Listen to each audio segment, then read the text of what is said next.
High বন্ধুরা, শুভ সকালের সাথে সাথে নিয়েই চলে আসলাম আজকে সকালে জলখাবার।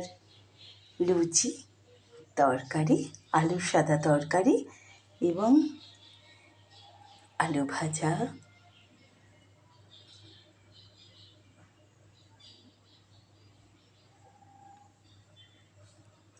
সঙ্গে একটু ঝুরি ভাজা রয়েছে। একটু নিয়ম ভাঙা খাওয়া দাওয়া, আমরা তো সবাই এক প্যাশনের খাওয়া দাওয়া করি, তো এখানে আমি একটু অন্যরকম দেখালাম। সবাই খুব ভালো থাকুন, ভীষণ সুস্থ থাকুন, সবাইকে নিয়ে মিলেমিশে হাসি মুখে বাঁচুন, অন্যায়ের প্রতিবাদ করুন। এখনের মতন টাটা।